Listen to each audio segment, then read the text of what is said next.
से मुँह जो सजन में राजमान थो वने तो असाना लायकन खे तो असाना लायकन खे रंग लाए थो वने अर्श से मुँह जो सजन में राजमान थो वने अर्श से मुँह जो सजन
आशिक लिखे तो को दिमाग केड़ो मंजूर हुयो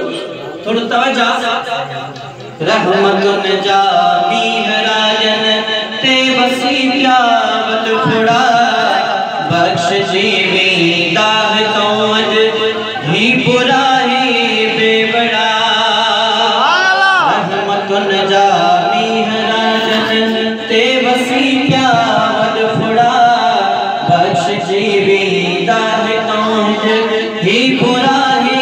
बेवड़ा जन जो पदकारू मोहम्मद जन जो पदकारू मोहम्मद बख्शराए थो वने जो सजन में राजमान थो वने जो सजन में राजमान थो वने शेर करे पर ही मेरा लो शेर कन चयो अल्हम्दुलिल्लाह कन के दिल में गैर गैर वारन जूद दिल गैर वारन जूद दिल दार सारण थो वने अर्श से मोह जो सजन में राजमान थो वने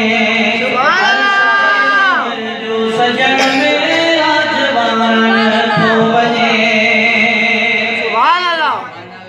अबू बकर जो हाही ॻाल्हियूं ॿुधी ठरंदो रहियो जाहिलन जो पीउ बाक़ी अबू जहल बरंदो रहियो पियो चवे पाड़ो असांजो पियो चवे पाड़ो असांजो ही पटाइण थो अर्श से मोह जो सजन में राजमान थो वने अर्श से मोह जो सजन में राजमान थो वने घणनि खे वरी कसम थी लगी मेरा जो किसो ॿुधी करे आशिक खूबसूरत तमाम किसो लिखियो आहे दुश्मननि खे ॻूठ में भुंज था पवन जे ॻाल्हि ते आशिकनि वारो अक़ीदो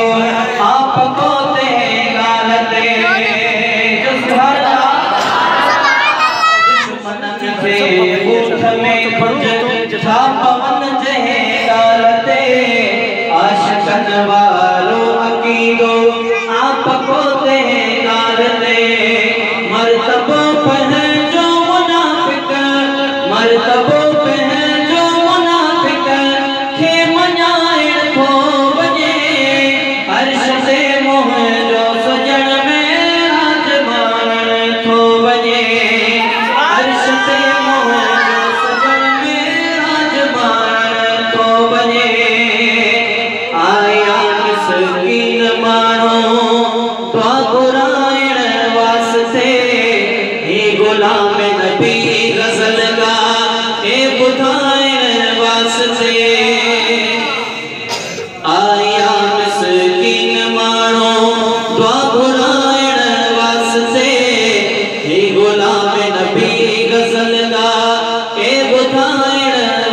से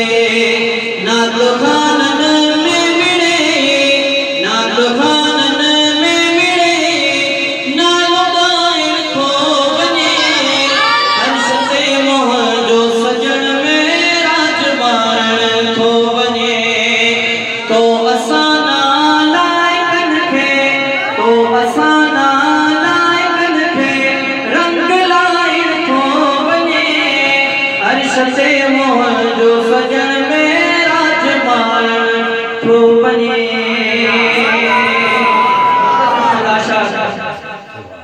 माशाअल्लाह, जेड़ी मस्जिद जो नालो